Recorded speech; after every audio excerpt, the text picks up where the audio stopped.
Okay, so this is my favorite leader in the world. Enter Javier Milei, who's the president of Argentina and really the only libertarian leader in the entire world, where under his leadership, deficits are down, taxes are down, but GDP and growth are up. But because of that, he's getting a lot of fake news stories, largely from the left, and now there's one fake news story saying he begged Donald Trump for billions of dollars. And before Javier Milei, Argentina was a socialist nightmare, where for decades it was under socialist leadership like former President Alberto Fernandez, and economic growth wasn't good, where it only averaged 2% in the last 25 years, and it was actually slowing down to 0.3% before Javier took over, where the country had big deficits, big regulation, and big spending. Javier gets elected, who was a former member of the Libertarian Party of Argentina and now has another party that's libertarian-esque in relationship. And yeah, he's actually had a lot more success, where he cut spending about 20% when he took office, he cut taxes 22 times, and also at the same time, GDP growth is now up 6%, which is the highest it's ever been.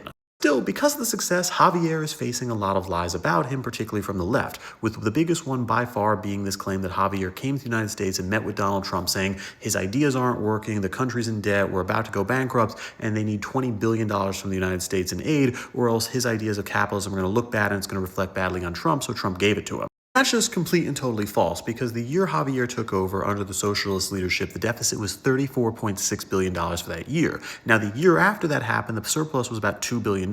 So Javier was actually able to completely get rid of the deficit within 1 year and create a surplus, and the country has actually been making surplus gains since his leadership. Instead, what actually happened is this. Argentina does have a big national debt of about $460 billion, which is 70 to 80% of the country's GDP. But that wasn't Javier's fault. He's actually been reducing it. Instead, what actually happened was this guy right here, the previous leadership, they were adding to it massively, where it was only $80 billion in 2000, but now it's $460 billion, mainly due to socialist leadership. Most of that debt is owed to the International Monetary Fund, the IMF, and the IMF, 17% of the voting power comes from the United States, so a lot of their decisions are very reliant on Donald Trump and the people in the Treasury in the United States. All that happened was this. Javier went to the IMF and said, hey, Argentina is in a much better financial position. We no longer need to take out more money from you guys. Instead, we can pay it back. But paying it back, we want to get a lower interest rate because we think we can do it quicker than before. So the reason he went to Donald Trump was he said, hey, you have 17% of the voting power. Help us out and make the decision that you believe in Argentina.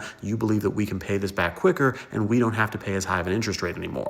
Honestly, that's totally fair. That makes perfect sense, because if somebody is renegotiating their debt at a faster pace than they thought, they should have the right to try and negotiate for less interest. So no, he didn't kiss Donald Trump's ass. No, he's not this diehard Trump supporter. He just wanted what was best for his country. But because he's a capitalist, he's getting a lot of fake news about him, which is complete and total BS. But with that, I'm Charles Pearl, Red, Blue, and You. Please subscribe to learn something.